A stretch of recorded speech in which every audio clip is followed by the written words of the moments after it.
The start to Carlton's 2025 has a familiar feeling about it.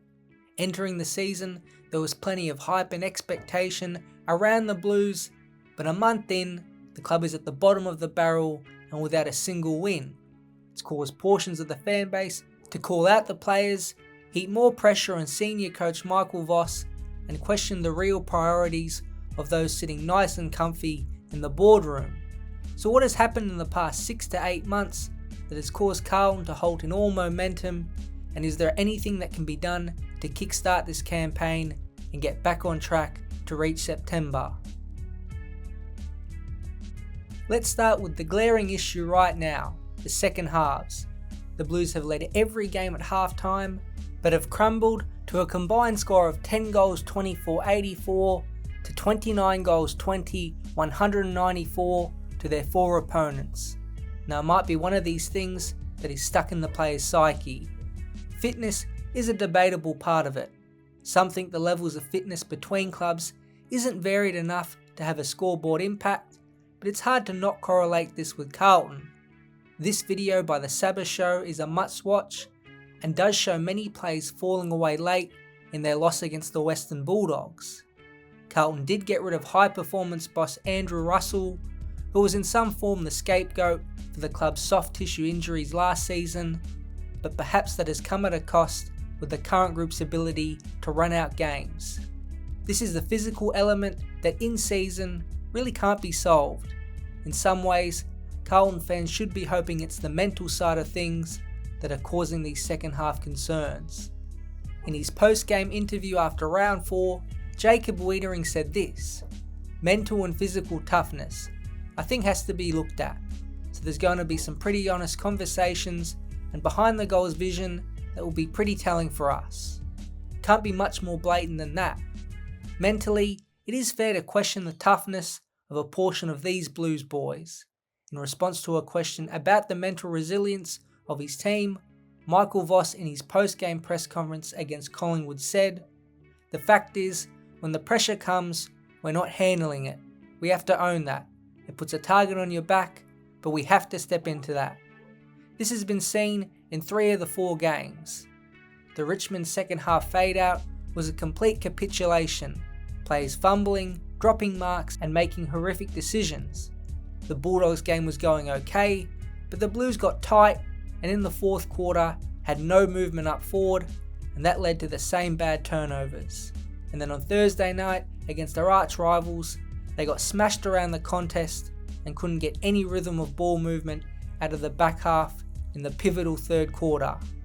It's such a big drop off in play because the first halves have been good, so it's clear what the problems are, but let's go a bit deeper into why they keep occurring in 2025. Now, Michael Voss's performance as coach is so subjective. From the outside, it seems the Blues are trying to adapt their game style into a more free-flowing ball movement plan. Now, it could be real that the players aren't buying Voss's message or don't get what he's asking of them to do, but it's too hard to know from here. What isn't hard to see are the players on the field and their flaws. The regular 23 of Carlton is what you get when you are top heavy. Pay your stars big money to keep them, but then the others around them are made up of C and D grade talent. Let's look at the team that played against Collingwood. Cripps, Curnow, Wiedering, Williams, Chera, Walsh would all be on big money. Throw in Harry Mackay, who we'll address later, and it's 7 players who take up a substantial amount of the team's salary cap. Besides Wiedering, the others have had at best indifferent starts to the season, and that places even more importance on the bottom half of the squad. Because the Blues have paid big cash for their top dogs, they have lost some depth. Matthew Kennedy and Matt Owies were moved on at the end of last season, and right now would be 2 nice pieces in areas of concern. But the rest of the team has had to be filled out in part by bit pieces who are not great. Nick Haynes was picked up cheap and looks just about finished. Lewis Young has had to play at both ends of the ground, and the small forward group of Lockie Fogarty, Jesse Motlop, the recently debuted Will White, and even rejected Port Adelaide and Geelong player Francis Evans is one of the weakest groups in the AFL. On face value, the Blues' current mix is top heavy with very little depth, and it has to be a concern with Blues fans. If you want Voss to make team changes, well, where does it come from? There just isn't any talent to come in from the reserves, and that makes it hard to place pressure for spots in the team. It's a concern as Carlton's overall list profile is in the supposed sweet spot for contending, but on field it's been anything but. The cap squeeze might also have further consequences to Tom de Koning, who might depart to St Kilda for $1.7 million a year, which is $700,000 more than what Carlton can offer. Bad luck has also been a factor. Before the season even started, 2 important pieces were taken out of Voss's playbook. Ball-winning machine Jagger Smith did his ACL, and although he is still a first-year player, he oozed class and had great decision-making early, something the Blues obviously need.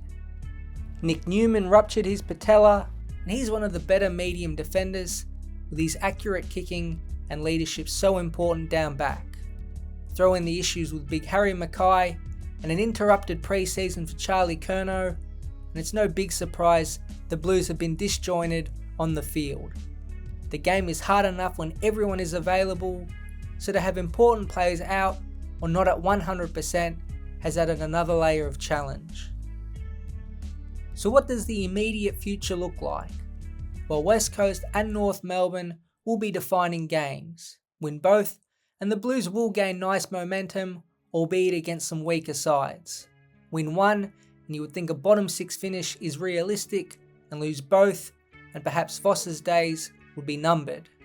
Fittingly, the only 2 sides Carlton have defeated in their past 13 games were West Coast and North Melbourne, so perhaps even 2 wins wouldn't satisfy Blues fans all that much. But there are clear challenges ahead for the club, and if there's any chance to salvage 2025, the next 2 weeks will signal that. For the long term, who knows? Graham Wright will step in as CEO in 2026, and that might have Michael Voss nervous. Wright did pick Craig McRae over Voss while he was at Collingwood, and has been known to make sweeping changes, unlike the current Blues CEO and Brian Cook, who is all about stability. The short, medium and long term at the Blues is all related, and round 5 is as critical as any.